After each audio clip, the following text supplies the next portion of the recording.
Our story is being written right now.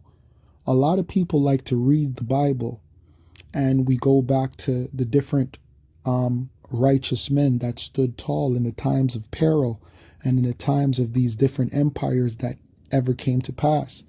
When you go back to the time of Noah, when you go back to the time of Adam, right? When you go back to the time of John, when you go back to the time of Paul, when you go back to the time of Luke, James, right? When you go back to the time of all these righteous men that stood tall, guess what? Their story was being written at that time. They were literally making history in their time. So guess what we're doing in our time, brothers? And never forget that. Never forget that, hey, yes, I'm reading about all these righteous men. Some of you brothers could be those righteous men coming back into reincarnation. And your story is being written again today. Our children will read these stories in the kingdom of everything that the prophets had to go through in Babylon. Never lose faith, brothers. Never lose faith. That's a part of your power as well. That's a part of your wisdom. Right? The Most High is blessing you to let you know that, hey, you are a part of this great work, this great mission. This is a mission that we are a part of. This building that's being built up in the name of Yahweh Ba'ashem Yahweh Shai. And these stories are going to live on forever and ever and ever. And people are going to tell stories about Babylon and what the prophets went through.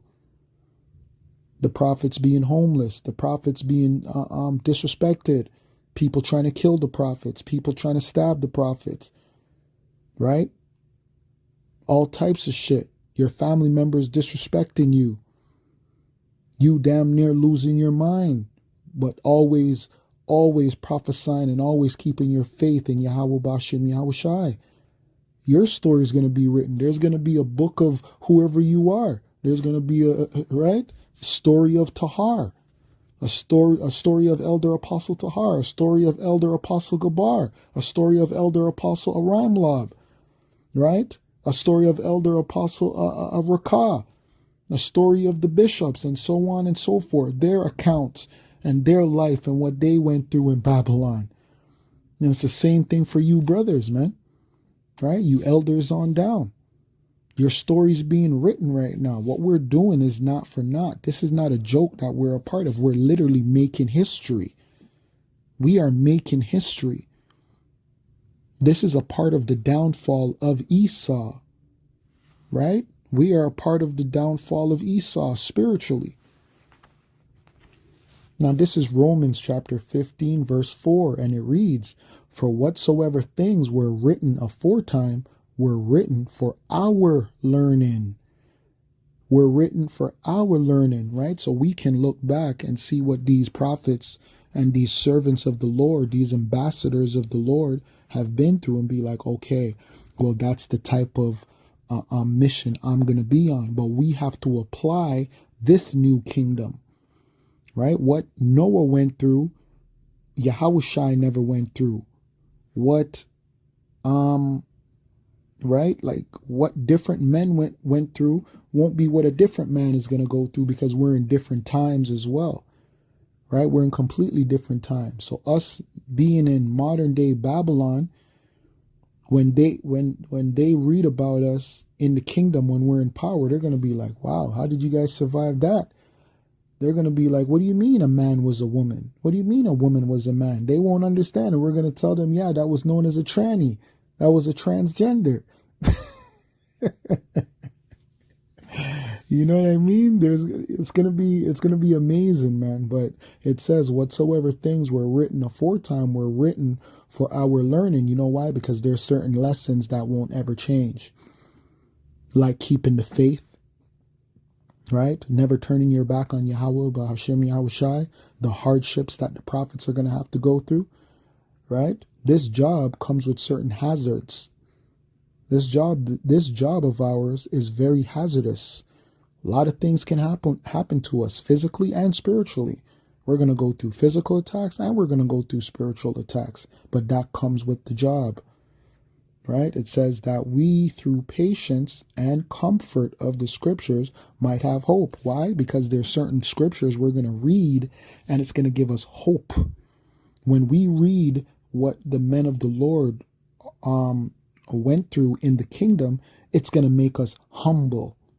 It's going to be our humility. That's what's going to humble us, to remind us. That's going to be our reminder. Yes, the burning of Babylon, right? The smoke going up. That's going to be a reminder of what happens to a wicked place and a wicked kingdom and a wicked rulership under a wicked man known as Esau, right? The so-called white man. But our stories are going to be written so we always remember what happens to a people when they turn against the Lord, when they turn against Yahweh. Okay? So our story, very important, brothers. Never forget that. Meaning that you have to be careful of your behavior and how you're acting, because your story's being written. Everything about us is being written. It's all being written down. All of it is being written down, and it's all going to come to an account, whether good or whether bad. It's going to be a part of your story. So remember, a story's being written about you, right? And that story is going to be told to everybody in the kingdom. The kingdom is going to read about you. That's going to be one of the number one selling books. One of the number one selling books is going, obviously, the deliverance, right? The deliverance of the elect, 144,000 and the 1/3. That's going to be amazing. But the stories of the men of the Lord is going to be spectacular. Those books are going to fly off the shelves, right? People are going to want to know. They're going to want our account of what the elect, mainly the 144,000, went through. Literally, they're going to want you to write, oh, you were from New York? Yo, tell me about that place. Oh, you were from Toronto? What happened? Like, what was it like?